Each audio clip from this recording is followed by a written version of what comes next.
Hey there, everyone.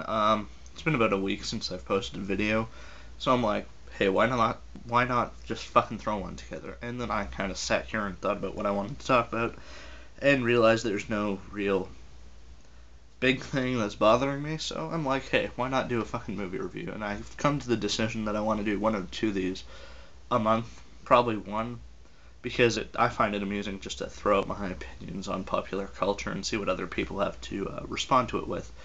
Um, Now that being said, this is going to be a movie review, and I went to go see Atonement on the past weekend.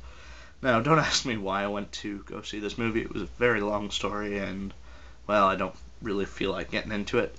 And I hated the movie. It was just fucking awful. The plot was really predictable, and to make it seem less predictable, they edited it in such a way that you were jumping from scene to scene with different time frames. Now, I'm not saying that's a bad idea. Like, I've seen a few movies where the jump scenes to different times worked really well. Memento, recorded in, I don't know, 2000 or early 2001, I'm not sure, is a perfect example of how that can work perfectly. This movie just did it to make the plot seem less predictable. But I'm going to get into that a little bit later. First, there were three main characters in the movie. Bryony Tallis, who in turn is portrayed in three different parts of her life by three different actresses. And I apologize for butchering these next couple of names because, well, I'm awful with names. At the age of 13, she's portrayed by Serenus Ronan. 18, she's portrayed by a very ugly-looking Romola Gari, which is really surprising because in everything else I've seen and the pictures I've seen of her, she's really not that ugly. So, hey.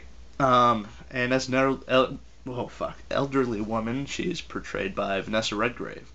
Cecilia Tallis is played by Keira Knightley, and well, Keira Knightley should have been able to save this movie because I'm pretty sure I've got the largest recorded hard-on for Keira Knightley in the face of human history, and she's saved a couple movies like King Arthur and Domino, but sadly it wasn't enough to have any redeemable quality on this movie, even though she was pretty much naked in two different scenes and very compromising position. Also, the third main character, Robbie Turner, is played by James McAvoy. And sadly, the most amusing part of this movie was me watching the credits and reading his name out loud as James McAvoy, gate being dyslexic. Anyways, the plot is divided into four parts to kind of coexist with the book.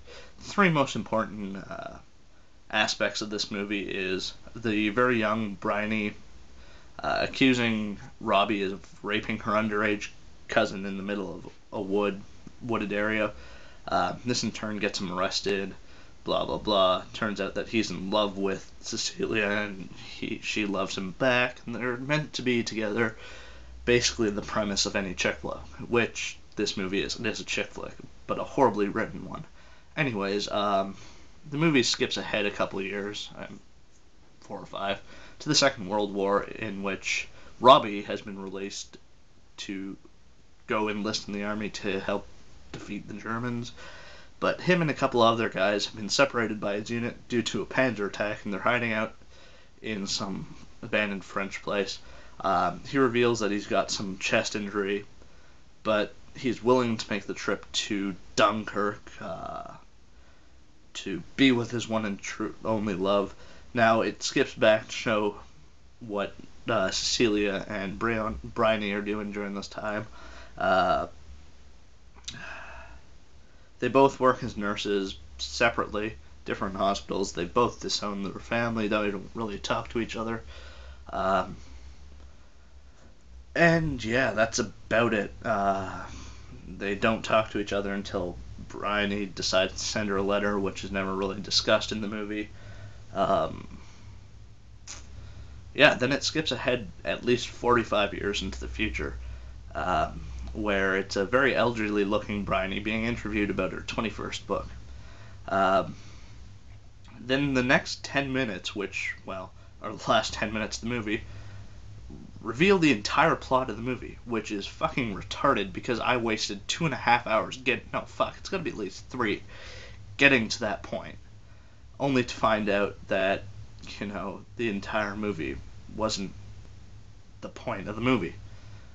It was all just talking about her book, and fuck, I just hated the entire way it was laid out, and the jump cuts.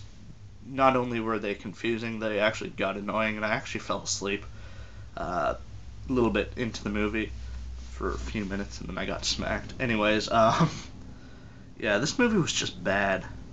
And I've got a list of the awards.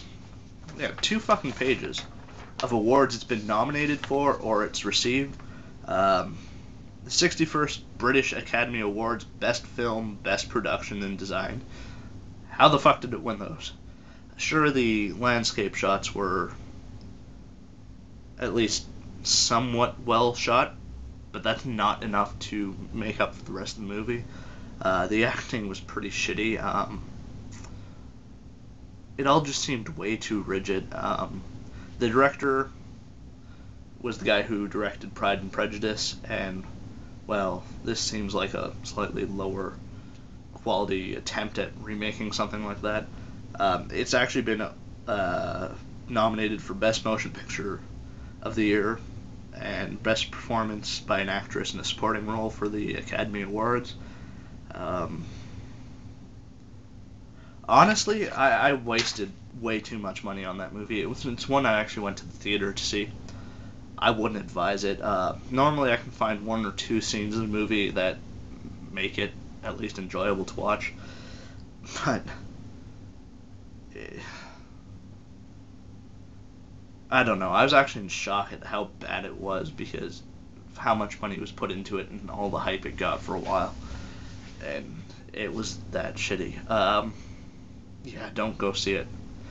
Now, there are movies I like, believe me. I'll be getting into those later on.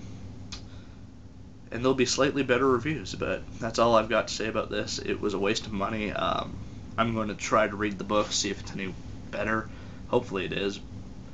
Yeah, I'm just really disappointed. It could have been done a lot better. So, until next time.